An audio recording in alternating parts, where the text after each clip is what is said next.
Hello everyone, কী অবস্থা সবার? আশা করি সবাই খুব ভালো আছেন। চলে আসলাম আজকে নতুন আরেকটা ভিডিও নিয়ে। এটা হচ্ছে আমার পাকনা বোন স্মৃতির মাছ কাটার ভিডিও। নিজে পারে না নড়তে চড়তে, তার মধ্যে আসছে আবার কাতলা মাছ কাটতে। এই মাছটার ওজন প্রায় 4.5 কেজির মতো। মা মাছ কাটবে বলে মাছ এবং বটি নিয়ে বেরোচ্ছিল, এমন সময় মার কাছ থেকে কান্নাকাটি করে বটি আর মাছ নিয়ে নিজেই মাছ কাটতে বসে গেল। কিন্তু মাছ কাটতে বসে পড়ল এক বিপদে। মাছটার ওজন মনে হয় ওর থেকেও ভারী, ঠিকমতো বহন করতেই পারছিল না। মাছের পাখনাগুলো কাটতে ওর অনেক কষ্ট হচ্ছিল। আমি ভাবছিলাম ও পাখনা কাটতে যেয়ে না ওর হাত কেটে ফেলে। যাই হোক, বেচারি অনেক কষ্ট করে মাছের পাখনাগুলো কাটতে সক্ষম হয়েছিল, কিন্তু এবার মাছের আইস তুলবে কীভাবে ভেবেই পাচ্ছিল না।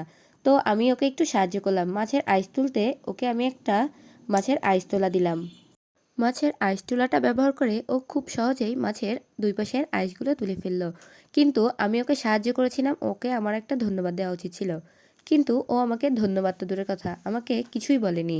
উল্টো বলছে যে আমি মাছ কাটতে শিখে গেছি, দেখ তুই তো কিছুই পারিস না। তো আমি স্মৃতিকে বললাম, স্মৃতি, এরকম পিঞ্চ করে কথাবার্তা বলার কি আছে? আমার জন্য তো তুই আছিস, তুই আমার কাজকাম সব করবি, আমি শুধু বসে বসে খাবো। আমি হচ্ছে বাড়ির বড় মেয়ে। তো শুনে দেখলাম স্মৃতি আর কিছু বলল না। যাই হোক, সবশেষে দেখলাম ও অনেক ইউনিক স্টাইলে মাছের মাথাটা আলাদা করছিল মুড়িঘণ্টের জন্য। আজকের ভিডিওটা ছিল এই পর্যন্তই। ভিডিওটা সবাই কেমন লাগলো অবশ্যই কমেন্টে জানাবেন। কে কে এমন বড় মাছ কাটতে পারেন সেটাও জানাবেন।